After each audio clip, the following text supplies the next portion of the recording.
He sure is, Tony, but he faces a very long road to recovery and also a very painful one. The nature of his vehicle, the fact that he was wearing a seatbelt, I would say that it greatly increased the likelihood that it saved his life.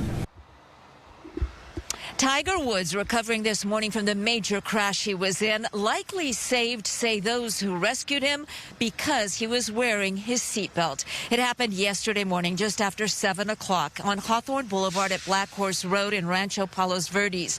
The Sheriff's Department says Woods was driving at, quote, relatively greater speed than normal, which means he was speeding when he lost control, veering into the oncoming traffic lanes. Thankfully, no other cars were there, and ultimately crashing into the hillside. The SUV he was driving, a Genesis GV80 that's made by Hyundai, and was a loaner car from the PGA Tour's Genesis Invitational, flipping over multiple times. Woods was alert and conscious when a deputy arrived, but he was trapped inside the SUV, ultimately rescued by firefighters and rushed to the hospital and into surgery.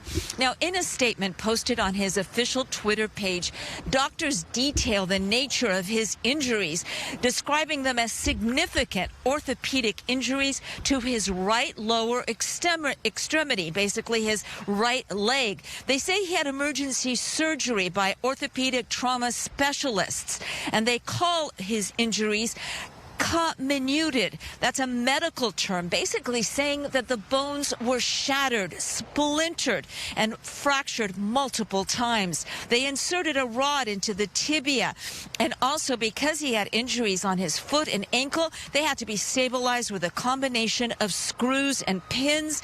Adding to that, trauma to the muscle and soft tissue of the leg required surgical release of the covering of the muscles to relieve pressure due to swelling.